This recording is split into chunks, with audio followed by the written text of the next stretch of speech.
አሰላሙ አሌይኩም ረህመቱላሂ ወበረካቱ ድና የተከበራችሁ ቻናል ቤተሰቦች እንዴት ናቸው? እንዴት ከረማቸው? እንግዲህ የአዶናይ ቲክቶክ ለምን ተዘጋ እያሉ እንግዲህ የኢትዮጵያ ሕዝብ እንግዲህ እየተንጫጩ ይገኛሉ ማለት ነው። እንዲሁም ሌላ አዲስ ከፍቶ እሱም ተዘጋበት እያሉ ነው ማለት ነው። እንግዲህ አዶናይ እስካሁን ድረስ ተዘግቶብኛል ብሎ አላወራም ማለት ነው። ለጊዜው ምንም አይነት ቪዲዮ መውሰድ አልችልም ነው ያለው ማለት ነው። እና ሌላም ነው እንግዲህ አዲስ ከፍቶ እያስተዋወቀን ነበረ። እንግዲህ እሱም እንዴት ተዘጋበት ነው እንግዲህ እያወሩ ያሉት ማለት ነው።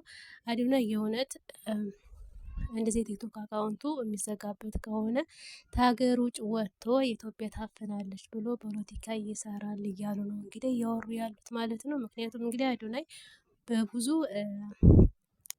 በኢትዮጵያ ሕዝቦች እንግዲህ ተወዳጅ ሆኗል ማለት ነው በአሁኑ ሰዓት እና እሱ ተሰሚነት አለው እያሉ ነው ማለት ነው። እንግዲህ ለዛም ይመስለናል እንግዲህ ቻናሉ የታገደበት። እንግዲህ አዶናይ ምንም ያለው ነገር የለም እንግዲህ ይሄ የሰው ወሬ ነው ማለት ነው። ስለዚህ አዶናይ ከእስር ቤት በመፈታቱ ሁላችንም ደስ ብሎናል። ነገር ግን ቻናሉ ለምን ታገደ? እውነት ተዘግቶበት ነው ወይስ አዶናይ እንዳለው ለጊዜው ነው መፖሰት የማይችለው? እንግዲህ ይህንን አናውቅም ማለት ነው። እንግዲህ አዶናይ በአሁን ሰዓት ላይ ማለት ነው ሚዲያውን እየተቆጣጠረው ይገኛል ማለት ነው። እንግዲህ ኢንተርቪው ሲደረግ በአንድ 24 ሰዓት ባልሞላው ከ200,000 እንደውም ደግሞ እስከ 1 ሚሊዮን እይታ እየታየለት ነው ማለት ነው።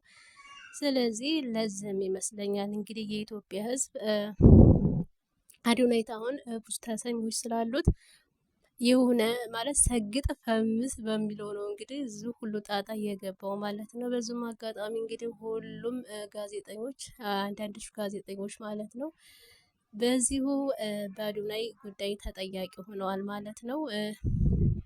ለምን ሰግጥ ፈምስን ትደግፋላችሁ በማለት እንግዲህ እነሱንም እየጠየቋቸው እያፋጥጧቸው ይገኛሉ ማለት ነው። ነገር ግን አዶናይ እንግዲህ ሰግጥ ፈምስ ያልኩት ጠንክራችሁ ስሩ ነው እንጂ መጥፎ በሆነ ነገር ላይ ሰግጡ አላልኩም ብሎ ለማስረዳት ሞክሯል። እንግዲህ ከእስር ቤትም የተፈታው እንግዲህ በዚህ ምክንያት ነው ማለት ነው። ውድና የተከበራችሁ ቻናል ቤተሰቦች ለዚህ ቻናል አዲስ ካላችሁ ሰብስክራይብ፣ ላይክ፣ ሸር አድርጉኝ። በጣም ጠፍቻለሁ። ከ3 ወር ከ4 ወር ይሆነኛል ማለት ነው መጥቻ አላቅም። ምክንያቱም በቃ በራስ ስራ ካልሆነ ዝም ብሎ እንደዚህ በአንድ በሰው ስራ እንዲሁም ደግሞ በቃ አለ አይደለ በጣም ይደብራል። ያን ያረቤት ነው እንደዚህ ዩቲዩብ መስራትና ግን ኢንሻአላህ ተስፋ አንቆርጥም።